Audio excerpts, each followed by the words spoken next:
Hey, it's Lauren with Bargain Bead Box. I'm so excited today to be designing with the May Flowers 2 Bargain Bead Box collection, the May 2025 version. So we have, first of all, from our box, we have the crackled crystal rondelles and citrine. We have the faceted rose quartz. We have the synthetic crackle quartz. We have our lavender amethyst 6mm and our agate rondelles, our glass flowers, our crystal bicones. We're going to be using some of our spacer beads and then both the lepidolite pendant and the cubic zirconia pendant. And then we've also got our clasp. So the only things I'm adding are just a couple basic findings. Today I'm going to be using some Stop It crimps. Find 2884, the Beadbox Bargains website. I've got some 5mm jump rings just to attach our clasp, and a couple wire guardians. These are Find 1089 at Beadbox Bargains, but you can use anything from your stash. I am also going to be using some 0.45mm tiger tail wire. I've got the gold tone because you will see a little bit of it next to the pendant. So I prefer the look of the gold for this project. I'm going to start by cutting two pieces. They're both going to be, I'm probably going to cut about 18 inches. That's way more than you need. I just prefer to have extra to work with. It's easier for me. And I'd rather waste a few inches than cut it too short and waste the whole thing. All right, I'm going to get these all opened up and we'll get started. Okay, so I'm going to start by making my centerpiece. And to do that, I'm actually going to use this pendant inverted as sort of a bail for the lepidolite teardrop there. So I'm going to start by opening up this jump ring. There we are. And I'm just going to slip on, and you can choose at this point which side of your pendant you want to be the front if it looks a little different. I also want to call out these are natural. They vary a lot in color. Some will be lighter, some will be darker. That is totally fine. We're going to use some varied purple tones in our necklace design today. So no matter which color your pendant is, this necklace will look great. Okay, so here we have our focal now. And originally I was going to use jump rings to attach it to the side, but none of my jump rings, this side it worked fine. This one, I think it's going to be too thin. I'm looking at, the hole is too thin, the jump ring's too thick. I don't think there's any way that's going to go through. So plan B, we're going to try something different. We're going to take beading wire and I'm going to string on one of my Stop It crimps. And now, so there are kind of, if you can look at this, there are kind of three little holes. There's one on either side of this top left corner cubic zirconia. And then there's this little, well, larger hole on the side here. So I'm going to use the hole that's under the cubic zirconia there between the pink teardrop and the crystal round. And then the other one I'm going to string through this side. And I think that'll help it hang nicely. We will hope here. Okay, so I'm just going to come again I'm going to come on down with the beading wire here between the teardrop and the round. So we've got it strung like that. And now I'm going to loop back up and go back through that Stop It crimp. And one thing I'm going to do here now, as I pull it tight, I'm going to watch how it hangs and try to get it. I don't want it to be so tight that it doesn't have any movement. I think that looks about good. All right, so at this point, I've got a little bit of give here, but I want that so that it hangs naturally. And now I'm going to take, I left my smooth nose pliers at home like a genius, but luckily my other pliers have a smooth portion in the back. So I am going to place the crimp on that portion, and I'm going to get it as straight up and down as I possibly can. See if I can do a little better than that. There we go.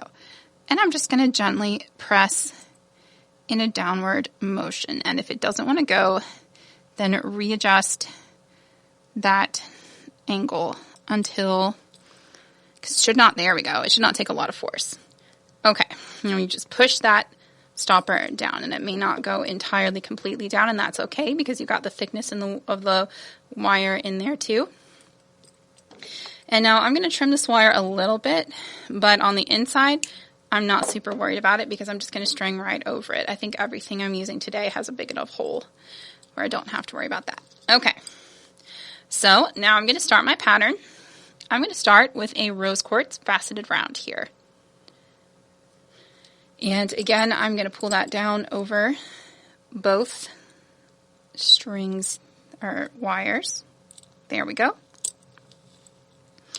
And now I'm going to do one of our amethyst rounds, followed by 3 of our agate rondelles. 1, 2, 3, and then another amethyst round. So that's kind of going to be our first pattern segment there.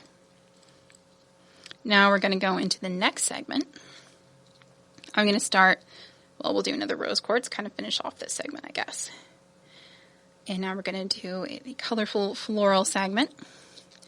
I'm going to do a crackle glass, followed by a bicone here.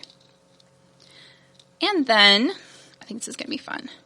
We're going to do a glass bead cap, well, a flower, I'm using it as a bead cap, and then a crackle glass, or crackle quartz, synthetic quartz, and another glass flower as a bead cap. I think that looks super cute. And I want there to be a little bit of gold in this design too, just a touch.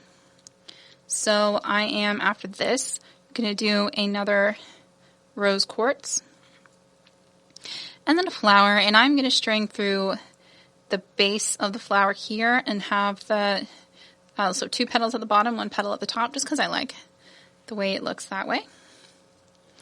And then we'll do another rose quartz, and we'll start this pattern all over again. So again, gonna go amethyst, 3 of the agate rondelles, and another amethyst. And I just really wanted to pull in kind of all of the colors of both pendants here. I think it's going to look really nice. We shall see. So another rose quartz fastened around to finish up that. Oh, nope. Look at me. Gotta check myself there. Another amethyst. We'll do a little purpley one. Sometimes I'm picky here. Want a little more purple there. And then another rose quartz. And now we are ready to start the floral pattern once more. All right. Sorry, we had a train come by here. We are right next to the train tracks, which I don't think about that often until a train comes. Okay, so we're going to start with our floral segment with that crystal rondelle. And we're just going to do the exact same thing we did before. The bicone. Now we've got these pretty little glass flowers on either side of that purple crackle bead. And that purple there really, if you have a dark pendant, really pulls it in nicely. So, love that. Another bicone and a crystal rondelle. And now we're just going to do that flower again. So, rose quartz, flower, and rose quartz. Oh, I hope everyone was safe in the storms last night. We're going to restart the purple segment here. We had a bunch of tornado warnings. Nothing terrible, super close to us, but it was certainly an eventful night. Goodness. All right. And in Tennessee, tornado warnings, I feel like usually we get through most of them in April, but this year we've had quite a few in May as well. Okay, so now we're getting to the point where you can kind of decide how long you want your necklace, if you want to keep going with this. I'm going to repeat this glass flower pattern one more time and probably call that good. So, again, there's our rose quartz in between. And then we have citrine crystal. I do like that this necklace comes together quickly. I feel like it kind of pulls together all of the colors in the box a lot. I'm going to need a couple more of these. There we go. Oh, and I threw one on the floor for good measure. And yeah, you've just got those pinks and purples and greens. Makes me happy. I love all the bright colors together. Okay. All right, so I think that's going to be about as long as I want mine. However, because we have a toggle clasp, I'm going to finish it out with a few small beads. So I'm going to do 3 rose quartz beads to end it. And now I'm going to end this very similarly to the way we started it. I'm going to do a stopper crimp and then a wire guardian up. So I'm going to go up through one side of that little arch, down through the other, and then through that, back through that crimp bead as well. And at this point, I like to kind of curl my strand a tiny bit because it helps keep me from pulling the wire too tight. You want to have enough movement in the piece that the beads aren't like all stacked up on top of each other.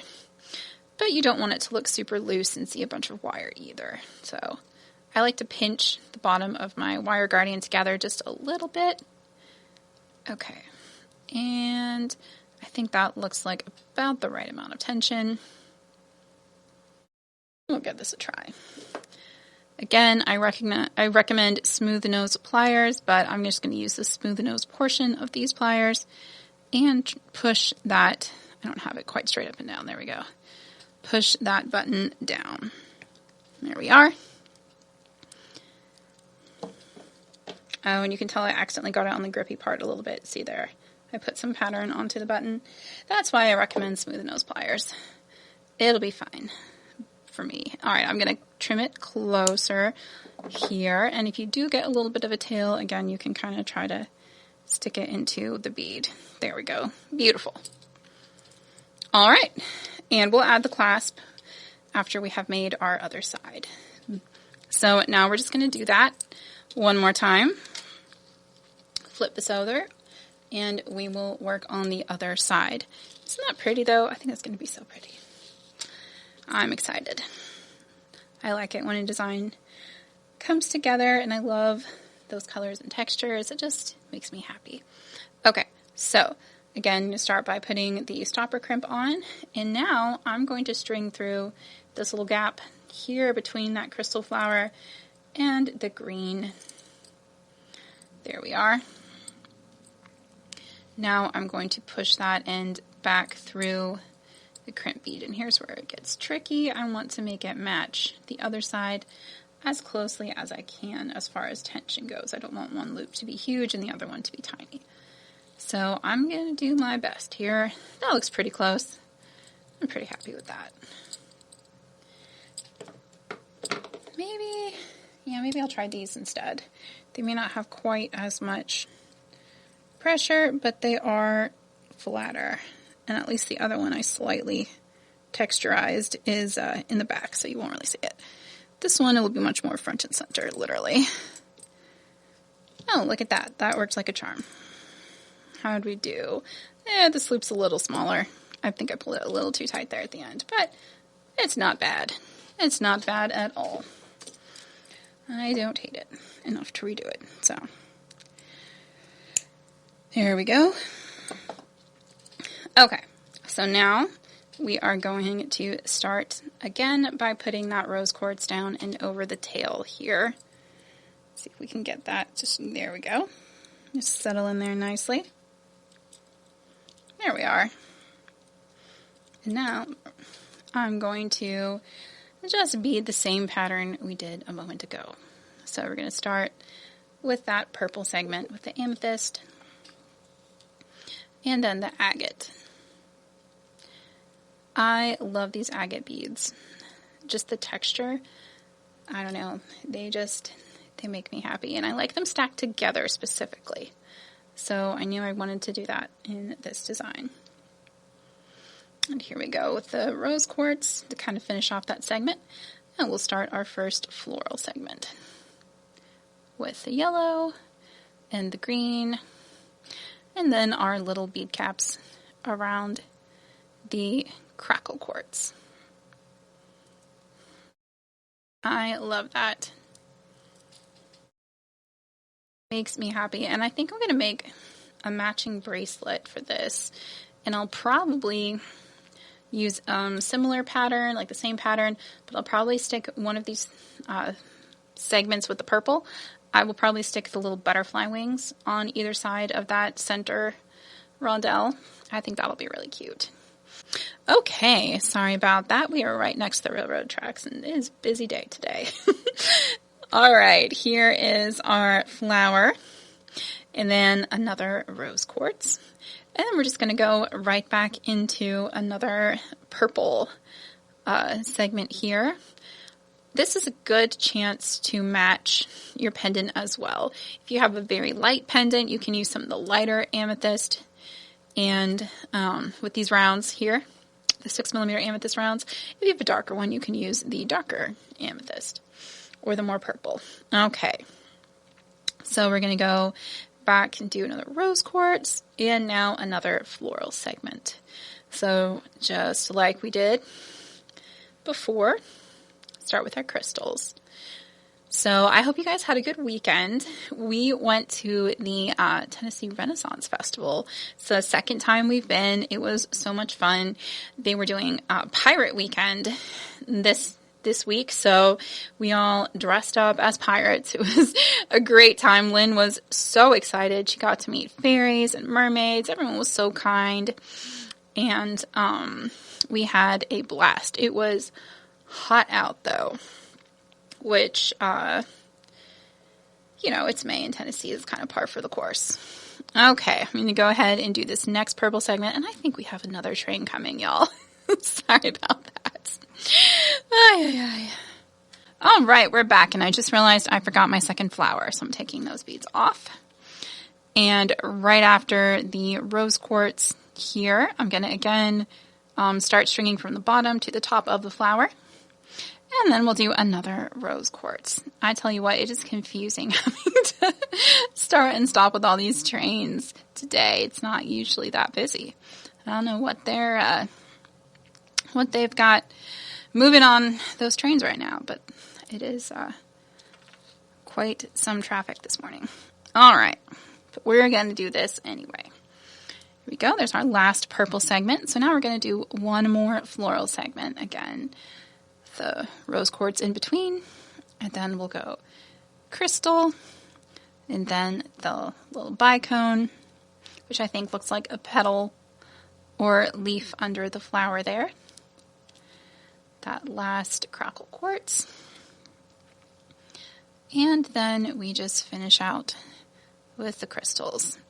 Okay, and at this point, I'm going to do 3 more rose quartz. I don't know if you can hear it yet, but there is... Okay, I think maybe it's going the other way. There's still more trains out there. It's a busy morning. Who knew? All right, I will be right back and we'll finish it up. Okay, let's finish this up. So we are going to use, again, another stopper crimp and a wire guardian, up one side, down the other. Oops, popping out there. Here we go. And then back through that crimp bead again. And now I'm going to adjust my tension and try to get it. Here, let's curl this up. Try to get that to where it will cooperate nicely. Okay, I think that looks pretty good. And again, I'm going to use the smooth nose section of these pliers and gently press that button down. So the little button doesn't have to go all the way entirely flush because you've got 2 wire strands underneath it. And it's just going to pinch them and hold them in place. So it should be close to, but it doesn't have to be entirely flush. Again, I'm going to trim that and then just tuck that teeny tiny end inside that last rose quartz. There. All right. So now what we have to do is attach our clasp. And that is just going to need a couple jump rings. So we've got our jump rings and our toggle. And this is why I like to do the small beads, just so it's easy to pull it up and through. When you're putting it on and taking it off, it can be really annoying if you have large beads close to your toggle bar. So I like the bar to be on the right hand side. So I'm going to put it on this strand. And here we are. I'm just going to close that jump ring then. And then all we have left to do is attach the ring of the clasp there. All right, here we go. I'm just going to open that up and put it on. And when you're opening and closing jump rings, you always want to keep them, like you don't want to uncurl them. You just want to swing them forward and back. So you keep the sides lined up as much as possible. Okay, and there we have it. Let's see how this clasp works. If I can, there we go. Yep, that works nicely. Looks good. All right, and there we have it. There is our finished necklace. I love the bright colors. I love the little rectangle pendants, then the lepidolite. It's just so fun. It makes me happy. Thank you guys so much for hanging out and sticking with me today through all of our train breaks and everything. I hope you have a wonderful rest of your week. Before I go, I do want to mention, if you are a Bargain Beadbox member, be on the lookout soon. We are going to be updating our website systems, and we will send all of our current members an email when that happens with some instructions on what to do. It'll probably be around the beginning of June is our goal. We're kind of just ironing everything out. It's going to be exciting. We haven't really overhauled our systems much in the last 7 years, so they've been due for an update. We're just going to get all that taken care of. If you are a Bargain Beadbox member, then you got everything, all the beads and pendants in this kit, plus more for just $22.99 with free shipping in the USA. If you're not a member and you'd still like to create this piece, we will have our May extras available at our sister store, beadboxbargains.com, for $32.99, also with free shipping in the USA. And you can get a 10% off coupon if you sign up for our email newsletter, so make sure to check that out. And as always, I love seeing what you create with your box too. Make sure to share your designs with us either via email at support@bargainbeadbox.com, or you can head on over to our Bargain Beadbox Creative Corner Facebook group and share your photos with us there. Make sure, if you would like to be entered in our design gallery contest, that you tag it as a contest entry, either in your Facebook post or your email subject. That helps us out a lot and lets us know we have your permission to share your photo in the design gallery. And I have to say, I am always completely blown away by the incredible breadth of creativity and talent in that group. So y'all are amazing. I appreciate you very much. Thanks again for being here. Thank you to our members for making what we do possible. I hope you have a wonderful rest of your day. And as always, happy beading.